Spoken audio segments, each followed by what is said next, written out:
안녕하십니까. 코리아 개혁TV의 고영석 박사입니다. 자유민주공동체 대표를 맡고 있습니다. 또한 코리아 교회 담임 목사로서 섬기고 있습니다. 저는 대학생 시절에 군사 독재와 싸우다가 10년 만에 졸업을 했습니다.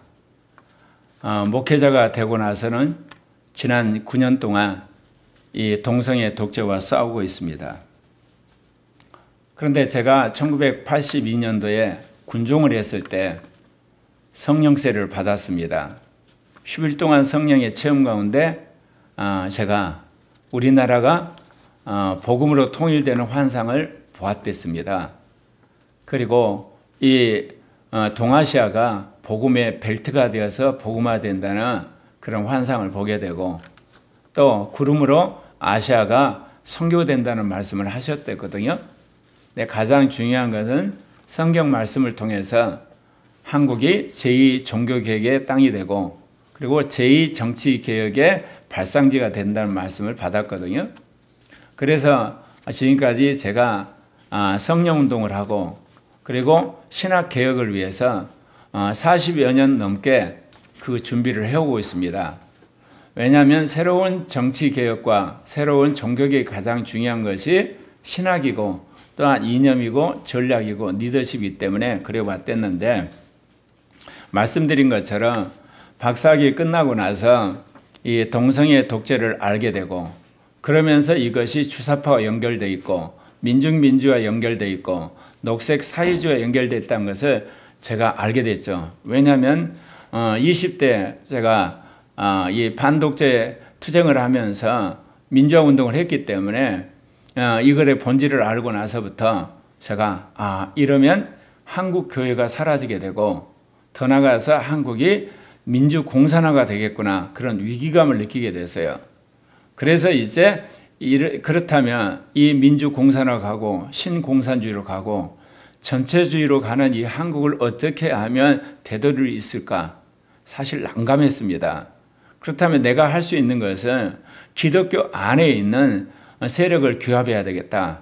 그래서 동성애 차별금지법을 막는 일을 시작했죠. 지금도 제가 예장통합 하메노예 동성애 대책위원장을 지금 8년째 맡고 있습니다. 그리고 예장통합 동성애 대책위원회 총회 전문위원을 맡고 있기도 하죠. 근데 오늘 여러분들에게 말씀드리고자 하는 것은 2030이 주도하는 체제전쟁입니다. 흔히들 사람들이 1945년 해방이 되었을 때 과연 이 한반도의 정치를 어떻게 이끌어 갈 것인가, 특히 통일 문제에 대해서 세 가지 관점이 존재한 거 아시죠? 첫 번째가 김일성에 의해서 주도되었던, 한마디로 공산화입니다.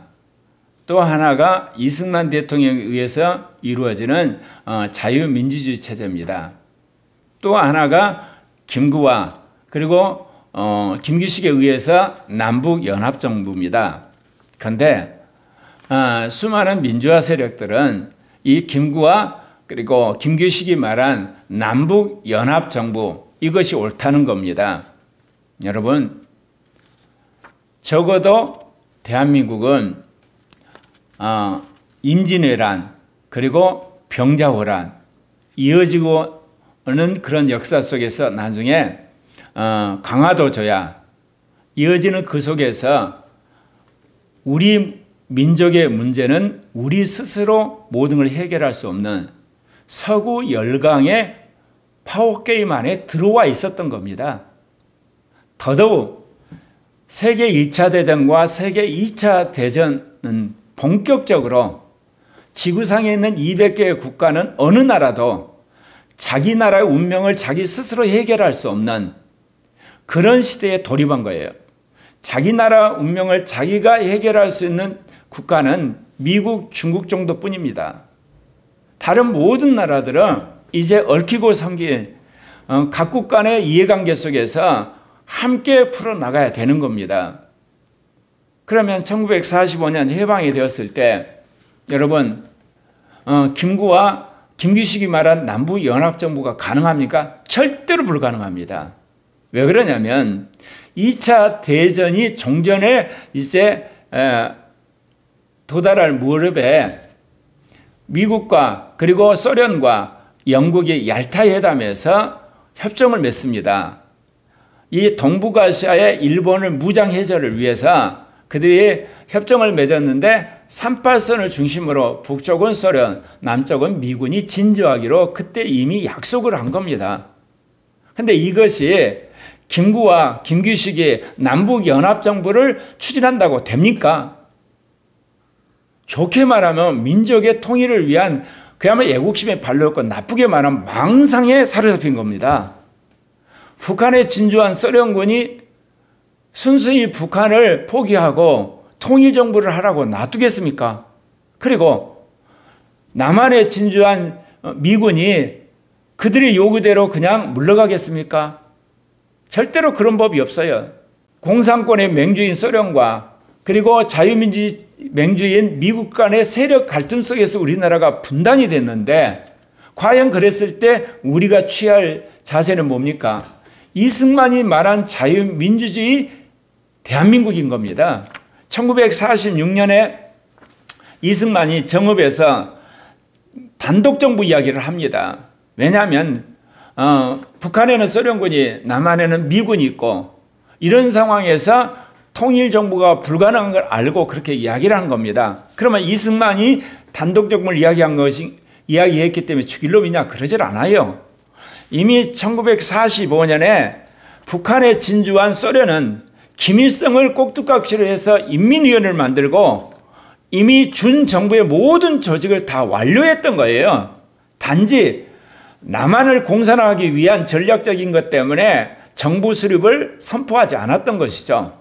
그거를 누구보다 알았던 이승만이 단독정부를 이야기를 해서 결국은 유엔 감시하에 한반도 유일 정부로서 1948년 5월 10일에 총선을 통해서 자유 대한민국이 출범하게 된 겁니다.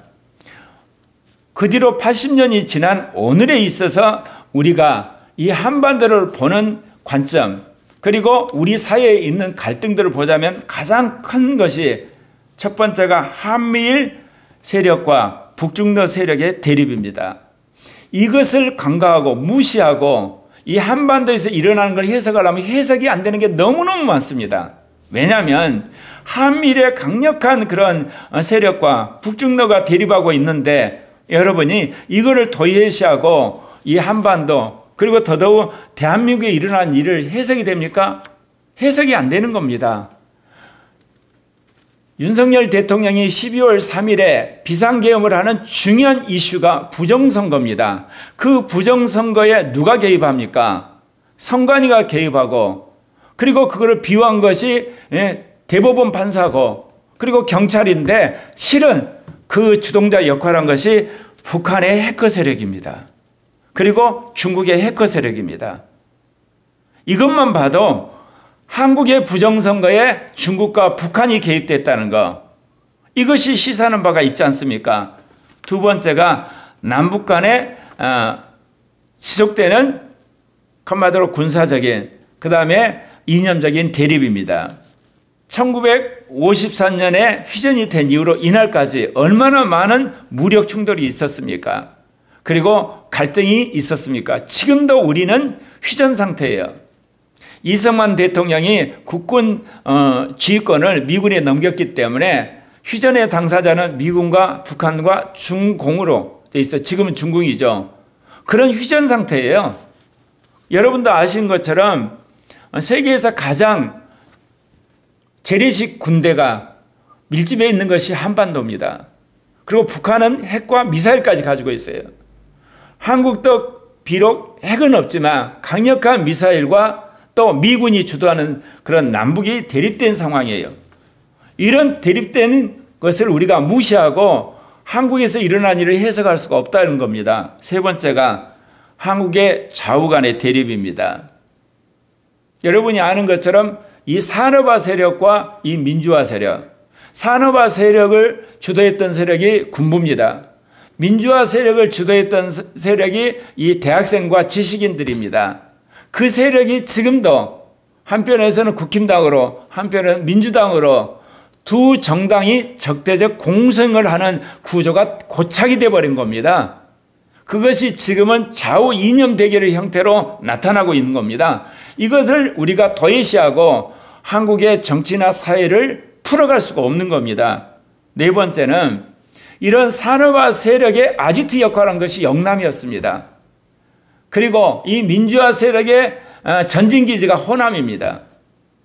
다른 말로 말하면 신군부의 절대적인 지지 세력이 영남이었습니다. 지금 주사파 세력을 키운 세력이 누구냐? 호남입니다.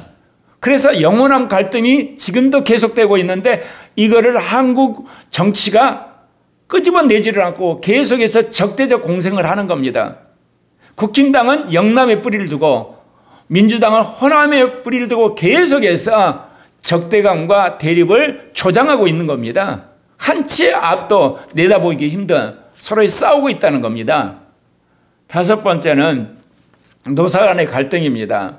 말씀드린 것처럼 산업화, 그건 다른 말로 말하면 기업이 계속해서 발전을 하면서 수많은 노동자를 고용하게 되는 거죠. 그래서 일자리를 창출하는 거죠. 민주화는 뭐는가요? 노동자들이 가지고 있는 임금, 복지, 그리고 더 나아가서 이제 정교조나 민노총, 교사노조에 의해서 이것이 한마디로 민주사회주로 가는 민주주의란 이념화가 됐을 때 한국의 크고 작은 노사 간의 갈등 속에 이념적인 그런 내용이 들어가면서 지금까지 노사 문제를 평화적으로 합리적 해결 못하고 있습니다. 여섯 번째, 남녀 간의 갈등이에요. 유교의 문화 영향으로 남전 여비의 시대에서 처음으로 이승만 대통령이 남녀가 평등하게 투표를 하게 하는 혁명적인 조치를 하게 됩니다. 여러분들은 남녀가 동등하게 선거를 하는 한국이 굉장히 후진적일지 모르지만 여러분 정치사를 보게 되면 굉장히 우리가 앞서 있다는 걸 여러분 아셔야 돼요. 이제 그러면서 지금 50대 이상은 아직도 남자가 존중되고 여자가 어떻게 보면 차별받는 그런 문화가 있지만 적어도 0세부터 시작해서 이 30대까지는 남녀가 평등돼요. 특별히 신남성연대라고 하는 남성 중심의 모임이 만들어진 이유가 뭔지 아십니까? 남성들이 차별받고 있다는 거예요. 그 대표적인 건 뭐냐? 군대 18개월 동안 갔다 와야 된다는 거죠. 그런데 그동안 이 사회가 국가가 그 어떤 혜택도 주지 않았어요. 윤석열 정부가 들어서서 비로소 그 한마디로 월급을 이제 한 150만 원 정도 올려주기 전까지는 그 어떤 혜택도 주지 않은 거예요. 그러니까 50대 이상은 남자가 존중받고 여자가 차별받는 사이라면 거꾸로 이제 0세부터 40대까지는 남성이 차별받고 여성이 존중되는 사회, 특별히 극단적인 페미주의가 그거를 그야말로 강요하다시피가 됐어요.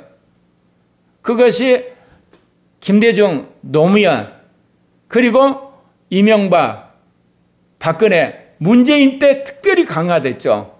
여성가족부관을 만들어가지고 페미니즘이 한국 사회의 일종의 또 다른 성 독재 세력이 돼버린 거대.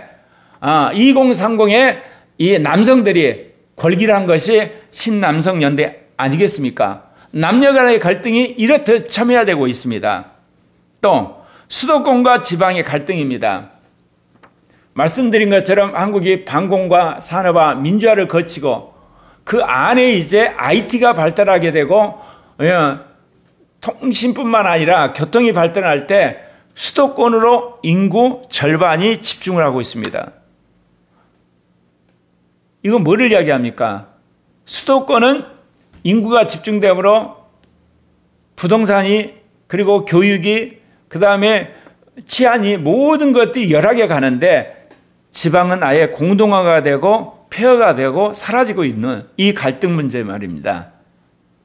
그리고 마지막은 장년 세대와 청년 세대 갈등이에요. 그 핵심에 연금 문제가 있습니다. 그리고 직장 문제가 있어요. 이런 문제가 있는데 이 모든 것이 다 집단 간의 대립입니다. 계급 간의 대립이고 지역 간의 대립이에요. 개인적인 문제가 아니에요. 그렇다면 이 문제를 지금에 있는 민주당과 국힘당이 풀어낼 수 있을까? 절대로 풀어낼 수가 없습니다. 왜냐하면 그들은 호남과 영남에 정치적 진지를 틀고 계속해서 갈등을 양산해냅니다.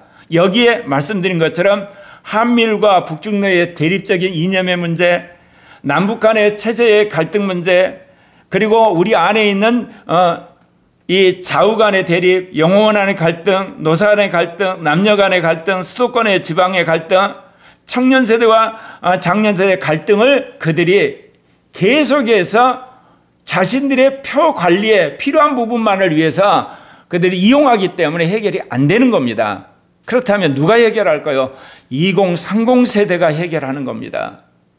제가 이번에 12월 3일 비상계엄이 터지고 나서 2030이 뛰쳐나온 걸 보면서 드디어 2030 중심의 새로운 정당이 출현함으로 이 문제를 합리적으로 그리고 포괄적으로 점진적으로 해결할 수 있다는 그런 제가 소망을 갖게 된 것입니다. 그러나 분명한 것은 이 모든 것에 자유민주주의 체제를 수요하고자 하는 2030이 주류가 된다는 겁니다.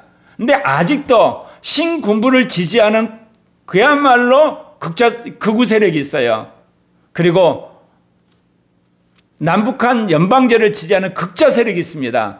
그러나 2030의 자유민주주의를 수호하는 세력에 의해서 이 극자 세력이나 극우 세력을 몰락시키고, 다른 말로 말하면 더불어민주당과 국힘당을 몰락시키고 합리적인 대한정당이 만들어지고 세력으로 결집함으로 말미암아 체제 전쟁에 있어서 남북 연방제 세력도 그 다음에 신군부를 지지하는 그야말로 극우 세력도 다 극복하고 새로운 대한민국을 건설하는데 서광이 비쳤다고 저는 확신합니다. 그래서 2030이 주도하는 체제 전쟁이라고 말씀을 드린 것입니다.